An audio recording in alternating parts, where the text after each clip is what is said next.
Stacey Mitchell was a 16-year-old girl from Dorset, England. In 2001, Stacey and her family flew across the world to set up home in Perth, Western Australia. Once settled, Stacey made friends with ease, and she was known for her outgoing demeanor. Welcome to this episode of Human Wreckage. This episode we are talking about the tragic case of Stacey Mitchell. Let's get into it.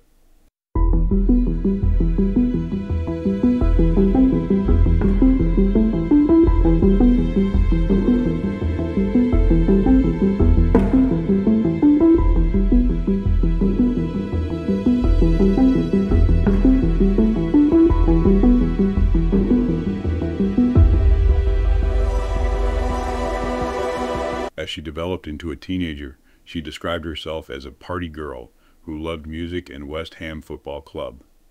On her MySpace, remember MySpace, she had written, "I love alcohol.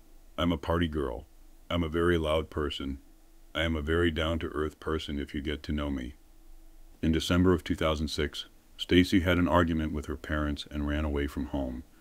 She went directly to the home of two young women that she had recently been introduced to.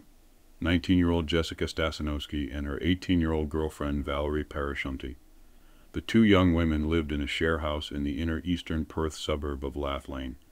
They had moved in with the landlord's son, David Ross Haynes, around June of 2006. Stasinowski and Parashumty welcomed Stacey into their home, but after just a couple of days, the relationship began to sour.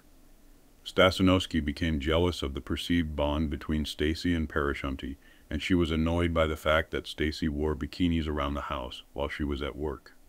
The relationship between Stasinowski and Parashumty was one of obsession, and they were always determined to prove their commitment to one another.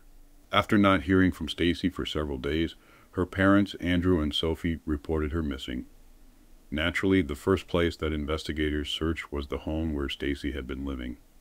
On the 21st of December 2006, investigators descended on the home. While searching, they made a gruesome discovery in a rubbish bin in the backyard shed. It was a body. The body was in such an advanced state of decomposition that identification could not be made by sight alone. The body was ultimately identified as Stacey Mitchell via dental records. Investigators now had the daunting task of informing her family. In a statement, her family said, "We have been overwhelmed by the love and support of family, friends, and the local community of Atwell. We are obviously devastated by the tragedy that has occurred, and words can't describe how we are feeling at this time. Stacey was a loving, caring 16-year-old girl who will be deeply missed by her loved ones. Stacey loved her friends, music, and having a good time." Investigation uncovered that while at first the relationship between Stacey and the two women was harmonious, Stasinowski and Parashumty grew to dislike Stacey. They felt as though she was pushing their buttons, and they concocted a grim plan to get rid of her. First of all, Stasinowski spilled oil on the bathroom floor, hoping that Stacey would slip and crack her head. When this didn't work, she crushed up glass and slipped it into Stacey's drink. This didn't work either, so they decided to come up with a better plan. Late on the 17th of December, Stasinowski, Parashumty, and Stacey were at home drinking whiskey when Parashumty crept up behind Stacey and hit her over the head with a concrete slab. Stasinowski then wrapped a dog chain around her neck and strangled her. As Stacey struggled for breath, Stasinowski and Parashumty recorded her and then kissed over her dead body. The murder had been a brutal and frenzied one, and blood was splattered throughout the home. The two women began to clean, but not before recording the scene on their mobile phone. At one point during the video, they even mocked Stacey's British accent as her half-covered nude body can be spotted in the background. After cleaning up the scene, Stasinowski and Parashumty then stuffed Stacey's body head first into the household wheelie bin. Stasinowski and Parashumty subsequently discussed ways to dispose of Stacey's body. During one conversation, they considered using a chainsaw or lime. They went to a local hardware store where they priced up a chainsaw, shovel, and cement. On Boxing Day, Stacey's parents, Andrew and Sophie, as well as her two younger sisters and older brother, gathered with around 300 mourners at a skate park in the southern Perth suburb of Atwell to memorialize her. The group of mourners sang the team song of West Ham Football Club, who Stacey supported.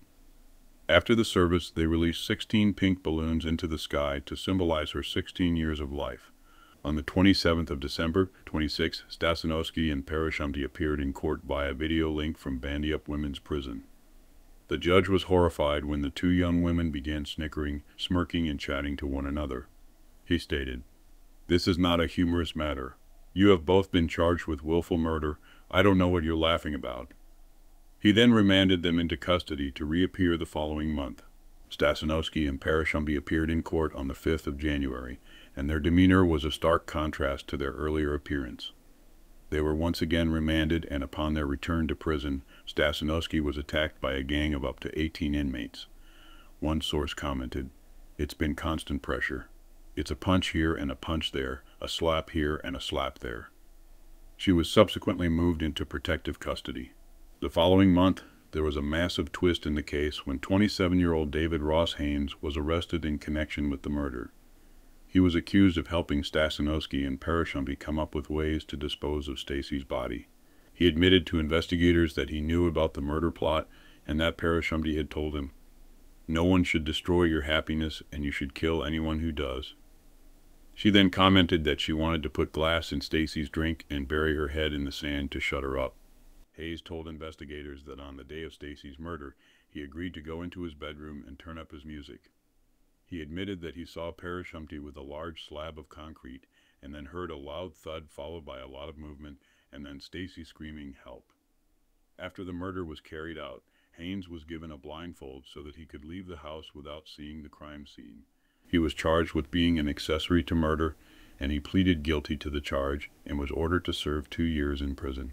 In November of 27, Jessica Stasinowski and Valerie Parashumty both pleaded guilty to the murder of Stacey Mitchell. The court heard more details about the case, and prosecutors described Parashumty as a sexually motivated sadist who drank blood as part of a vampire cult. Prosecutors detailed how Stasinowski hated Stacey because she believed that she was flirting with Parashumty, and Parashumty felt she needed to prove that Stacey meant nothing to her, ultimately sealing her fate. The sentencing phase followed in March of 28. Jessica Stasinowski and Valerie Parashumty were sentenced to life in prison. In handing down the sentence, the judge noted that neither Stasinowski or Parashumty had shown any remorse for what they had done. He also said that they were sexually aroused by violence and should be held under strict security for at least 24 years.